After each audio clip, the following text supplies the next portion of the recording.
The line outside the Nike store wasn't waiting for a shoe release. It was waiting for a 21-year-old who, just 9 days earlier, had changed the way an entire country looked at itself. Inside the store, people whispered to each other, gripping their phones a little tighter than usual. One young fan finally said what everyone else was feeling. "I'm so nervous."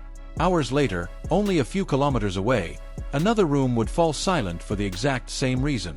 This time, the person admitting those words wouldn't be a fan. It would be Alex Eala herself. How could someone who had stared down the pressure of Wimbledon feel more nervous standing inside her own country? And why did one ordinary Monday become a day the Philippines would remember long after the applause had faded?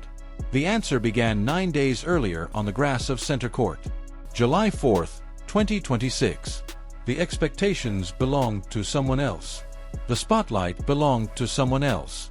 Across the net stood the defending Wimbledon champion, Iga Swiatek. Alexandra Eala was playing only the third Wimbledon main draw match of her career. She wasn't expected to rewrite history. She was expected to learn from the occasion. Instead, she seized it. Point after point, the match drifted away from prediction and toward possibility. Every winner raised another question. Every changeover carried a little more disbelief through the crowd. By the time the final point landed, Center Court had witnessed something nobody could ignore. Eala defeated the defending champion 7-6, 6-2, becoming the first Filipino singles player in the Open era to reach the round of 16 at a Grand Slam. History had been written. But history has a strange habit. It never arrives quietly. Her Wimbledon journey ended in the round of 16 with a 3-set loss to Jasmine Paolini. The scoreline closed the tournament, yet somehow it opened something much bigger. She boarded a flight home without a trophy, but the country waiting for her wasn't measuring success by silverware anymore. It was measuring possibility. By the time her plane touched down, the celebration had already outgrown tennis. On the morning of July 13th, Bonifacio Global City was awake long before the event began. Outside Nike Fort Taguig, people patiently stood in line for something officially called Play Mind Games with Alex Eala. The title sounded simple enough, a conversation about pressure, preparation, and the invisible work behind professional sport. But everyone standing there knew they were really witnessing something else. This wasn't about watching forehands or backhands. It was about meeting the person who had carried the Philippine flag onto one of tennis' biggest stages and returned with something impossible to package inside a highlight reel. When the doors opened, there was no stadium noise. No umpire calling the score. No television countdown. Only conversation. Eala arrived wearing a crisp white shirt featuring a Filipino design. Lifestyle pages would later notice her ruffled socks. Some articles even explained where fans could buy them. But fashion wasn't what filled the room with attention. The questions went deeper. What does pressure actually feel like? How do you prepare for moments when millions are watching? What happens during the countless hours when nobody is watching at all? Those invisible hours became the heartbeat of the conversation. According to ABS-CBN's reporting, Eala reflected on the younger version of herself, the girl who once imagined standing exactly where she was. Then came a realization that landed softly, yet carried enormous weight. What she had achieved was even greater than that younger dream could have imagined. The audience smiled. Some quietly wiped away tears. Because every athlete can describe winning. Very few can describe the distance between dreaming and finally arriving. Yet even as the room celebrated, another stage was already waiting. As afternoon faded into evening, the setting transformed completely.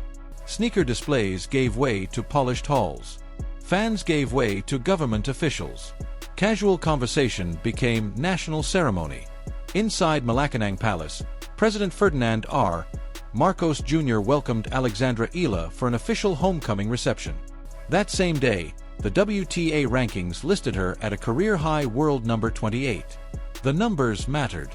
But inside that ceremonial hall, they weren't the headline. The Philippine news agency reported that she received a presidential citation recognizing her achievement as the first Filipino to reach the round of 16 of a Grand Slam singles tournament. Family members watched nearby.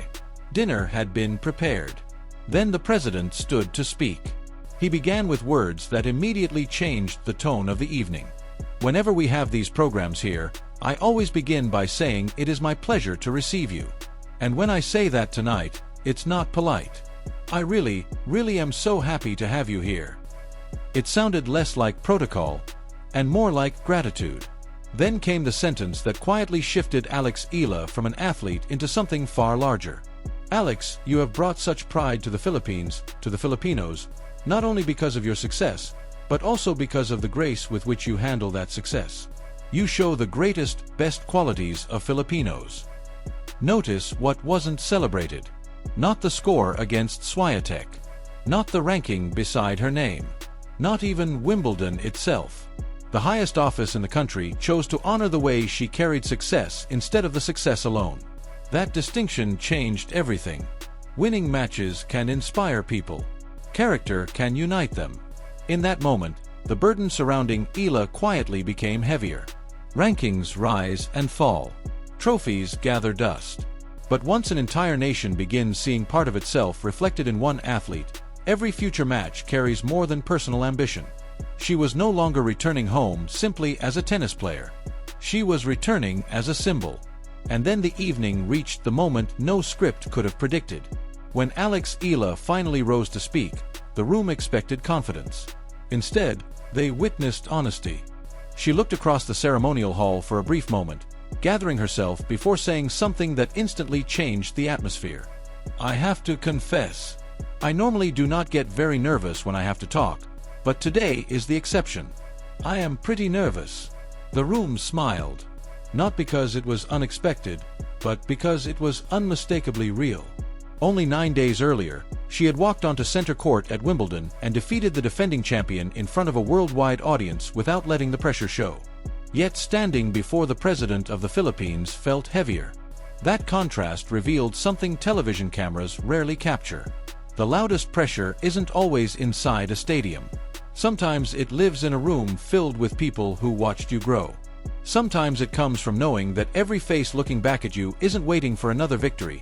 They're waiting to tell you they believe in you. Then came the words that became the emotional center of the evening. I feel very seen hearing that come from you. I feel like all the hard work that I've done is seen. All the hours that aren't on TV are seen and validated and appreciated. For a second, the ceremony no longer felt like an awards reception. It felt like years of invisible sacrifice had finally been acknowledged. Every sunrise training session, every rehabilitation appointment, every lonely practice court, every exhausting flight from one tournament to another, every difficult loss that happened long before center court ever knew her name. Professional athletes spend thousands of hours building moments that the public experiences for only a few minutes. Fans celebrate the winning shot. They rarely witness everything that made that shot possible. On this night, those unseen hours finally had a voice. Then Eala did something even more powerful. She switched to Tagalog. Suddenly, the distance between an international tennis star and the people listening disappeared. This is our victory, ours together, all of us. The sentence lasted only a few seconds. Its meaning reached much further. She wasn't accepting success as something personal. She was returning it. Then she made another promise. I take great pride in being Filipino. I carry the flag with me wherever I go. So I promise that I will continue to represent the Philippines in the best way that I possibly can. Applause filled the hall. But the significance of those words stretched far beyond that evening.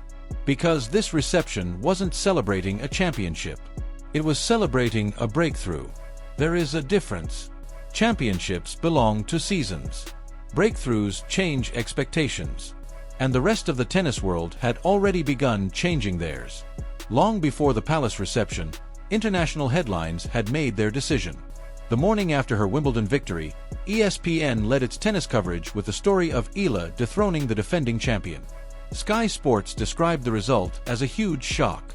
The New York Times, through The Athletic, placed her at the center of its Day 6 coverage, writing that she had exploded into the sport's wider consciousness. Those weren't Philippine publications celebrating one of their own. They were some of the biggest voices in global sports journalism, all arriving at the same conclusion within hours of each other. That matters. Because careers don't become global stories simply because they win. They become global stories when the world's biggest newsrooms decide everyone needs to pay attention. By the time Malacañang Palace opened its doors on July 13th, the international tennis conversation had already shifted. The reception wasn't creating Alex Eala's moment. It was recognizing one that the rest of the world had already witnessed. Seen from that perspective, the remarkable part wasn't that the president honored her. It was how quickly everything happened. Only 9 days separated center court from the ceremonial hall. 9 days between one historic victory and national recognition. 9 days between surprising the tennis world and standing before the country's highest office. That kind of momentum almost never leaves room to breathe. And July 13th didn't end with just one celebration. Reports from the Philippine star had already confirmed another fan event at Glorieta Activity Center scheduled for July 15th. The pattern was impossible to ignore. A global sports brand welcomed her in the morning. The Philippine government honored her at night. Another public appearance was already waiting 2 days later. Private institutions, public institutions, fans, government, media. Everyone seemed to arrive at the same realization at the same time.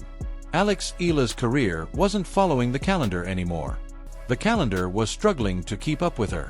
And quietly, another milestone had arrived almost unnoticed. On that very same Monday, the updated rankings placed her at a career-high world number 28. The number looked like another statistic. It wasn't. Inside the top 28, the architecture of professional tennis begins to change. Draws become different. Expectations become different. Opponents prepare differently. For most of her career, Eala had been studying the biggest names in the sport. Now, many of those same players would begin studying her. That shift can't be measured by ranking points alone. It changes the psychology of every tournament. Because the next time she walks onto court, she won't simply be trying to surprise the field. She'll be carrying the weight of proving that Wimbledon wasn't the beginning of a story that faded, but the first chapter of one that was only getting started.